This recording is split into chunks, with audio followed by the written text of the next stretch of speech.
And now it's time to welcome into the studio the lovely Rob Lees. The lovely Rob Lees. From Mortgage I haven't been Choice. called the lovely Rob Lees ever, I don't think. Wow. Oh, well, I think you're lovely. I learn lots of things from you. Very good. Once a month when you come up here, or every fortnight. Fortnight it is, yeah. It's twice a month, really, isn't it? Yeah, when that's it's right. fortnightly. Yeah. And look, I feel for you today because you just said you were stuck in traffic, a bit of traffic coming up, and you could hear us finishing up with Karen, and you weren't quite here. But you made it. Yeah, I'm here. So what are we going to be discussing today? I know one of the things is the on-hold cash rate. Yes. So talk us through it. What's So happening? last Tuesday, the Reserve Bank met again and have kept the cash rate on hold for the 11th month in a row. It stayed the same at 1.5%. That's a good thing, right? Yeah. Well, it is. It is. Not across these things. Well, if you're not talking to Pete today, you're talking to me. So if they put the rate up, you'll be paying more for your mortgage. So right, okay. So it's a good thing. Yeah, and the reasons for that is, look, things are still pretty slow in terms of our Australian economy. The unemployment rate is still fairly low. And also there's been a very minimal increase in house values as well, 0.8%. 0.8 of 1% over the last quarter. You mean house values going up? Yeah, so the market is definitely slowing down. And I suppose also that the banks have made their own increases of investor loans out of cycle, so there really wasn't any particular reason for the Reserve Bank to increase rates, at least for now. Right. Okay. Well, that's good. Going forward, I mean, there's a few economists are saying that the next meeting will be an increase. A number of economists are saying that. I'm not convinced because the banks have increased investor rates so much. Like there's probably about a gap of well over 1% between investor home loans and owner-occupied home loans at the moment. So there may not be any and they reason. look at all those levers, don't they? Yeah, that there's all influence sorts the decision. of levers. Yes. I tend to think we're still going to stay in a fairly low interest rate environment for some time. Oh, good. I like that prediction. Yeah, I like it too. I don't want to pay any more for my mortgage. In fact, some of the lenders have actually cut owner-occupied rates. Really? By between about 0.03 and about 0.07. So there's a little bit of tinkering around on the edges there, but our investor rates have certainly gone higher. Now, we're also going to talk today about the 2016 census. So you had some three unique housing insights. Do tell. Well, it's interesting. And this census... The media focused just on the lack of religion, like how we're losing our religion as the big story. But I thought to myself, there must have been lots of other insights. There was heaps of other things. And there's, look, I'd still like to get a lot more information from this because there's a lot of info in here. Well, this is interesting, though. Three things in particular. Share housing is increasing. Share housing. That is people who are sharing a house.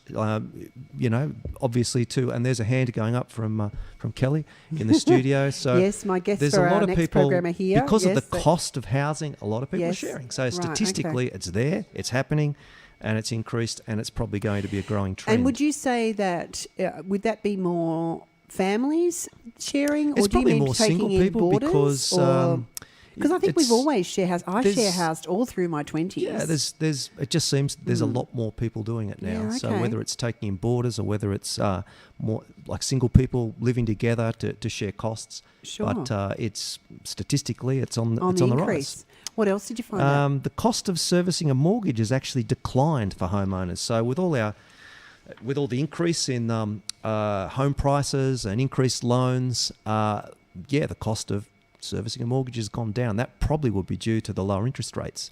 So that's interesting too. Yeah, okay. That's interesting. And you had one more? Yeah, the other one was, this one is the share of vacant dwellings on census night had increased. So it just means what does that mean? What it means is there's a lot more people that are buying properties and not living in them. Right.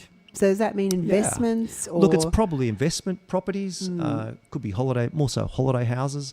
It's and that statistic wasn't as high in the city or the big the cities, metropolitan areas, but was more so in regional areas. So it probably was holiday houses, and it's also a reason why the government's made some changes to overseas investors that are buying properties and not living in them. So as another tax that's going on them, and so there's good reason for that. Yeah, right. Yeah, and especially when we're suffering a housing shortage, to have so many vacant properties is a concern. I know there is the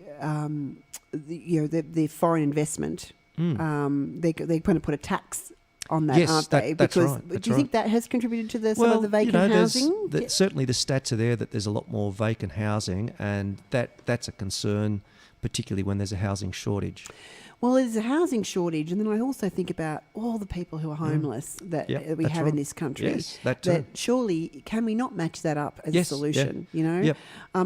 I got involved in a bit of a charity last year, and it was a really compelling survey they were doing, and it was the Wentworth area housing in Yeah, I was Penrith. involved Do in you the remember board. being I was on the involved in board that? on that, Oh, were yeah. you? Okay. As a matter of And we fact. talked about Yes. the fact that we're very good at managing. We've got lots and lots of charities that are good at managing. You know, people who make meals and make blankets and are helping to manage and help people who might be on the street. But what about actually putting them into homes and creating houses for And them? that was the goal of that project was Yes. to end homelessness. And Yes. this is a really significant statistic because it says there's a lot of vacancies. So here we are, all these homeless people and a lot of properties that are sitting there vacant. How do we tap into that? Yeah. You know, that's And even if share housing is on the Yes. increase, well, Yep. maybe there's even more share house possibilities That's there, right. you know. That's right. Oh, Interesting. Very interesting. Wonderful insights. Now, you also wanted to Yeah. talk about something that NAB's introduced, Yeah, now this, a loan-to-income ratio. What does that mean? Yeah, well, look, it's a new, it's another form of assessment that's going to limit borrowing, more particularly for investors. There's been a lot of pain for investors in recent days as the regulators have intervened to slow down the market. So banks have had to restrict their interest-only lending. So traditionally, investors would have interest-only loans. You pay off your own personal debt first before you pay down your investment debt. So they're limiting interest-only loans. They're also limiting investor loans. The interest rates have gone up for those now.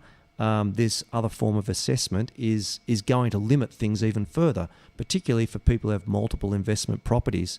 So the loan to income ratio that they're imposing in their assessment is that if you take all the income that's reported on a home loan application, that will be salaries, self-employed income like profit before tax, maybe rental income, maybe if there's some Centrelink income, all those sources of income, and you multiply it 8 times. Right. Okay, that's the maximum that they're going to lend to anyone if there are any interest-only facilities that the applicant's applying for. Wow. Okay. So this is a whole new thing. This has never been part of the assessment criteria before. So why are the regulators going to putting these measures in place? Yeah, look, there's concerns about the extent of household debt. And the fact that people aren't paying their debt down because there's been such a growth in investor loans, there's also been a growth of interest-only loans, which means that the overall national debt is getting bigger and bigger, and they want it to be reduced. Right. Okay. Well, that's a very concise answer, really, isn't it? You know, and the banks are restricted in terms of how many interest-only loans and investor loans they can settle. So there's a whole lot of levers they can pull to restrict that, and one of those has been higher interest rates. The other is lowering the maximum loan to value ratio. That is the loan as a percentage of the value of the property. So that's generally at about 80% for all lenders right across the board now for interest only loans. Now this is another one again. Wow. Another lever that's put in there. Yes. So they're going to restrict it to 8 times the income of the applicant. Wow, so okay. it kind of means an example of that is for someone who who's on an income of $80,000 a year, and they have a loan of $600,000. $600,000 divided by $80,000 is 8, so that would be acceptable. But if you had someone who was on $60,000 a year, and they've got total lending of $600,000, that's 10 times the debt. That would be declined. Okay, You know, I understand. it's just going to create more restrictions, more hurdles to jump over, and probably create a bit more pain for investors. Oh. Well, I don't think people want more pain, but hopefully first home buyers. Did we see an increase? Have you noticed a bit of an increase? Anecdotally, we've certainly had more inquiries I mean, it's from only first-home buyers. we're only 10 days in. Well, I've got the 1st of July. 2 first-home buyers who've already bought properties, so there you go. Well, that's good. Yep. Oh, I'm really pleased so hopefully to hear that. the upshot of all this is that it's going to take investors out of the market and put more owner-occupiers back into the market. Well, I think all the parents in the world who've got children, my children aren't at house buying stage yet, but I think it's nice to know there's going to be some possibility for we hope them. so. Yeah, absolutely. Yeah. If anyone wants more information, Rob, they can contact you on 4739 9749 at the Blaxland office. Fantastic. And that's Mortgage Choice, Blue Mountains and Penrith. Thanks, Rob, for coming in. Great to be here again.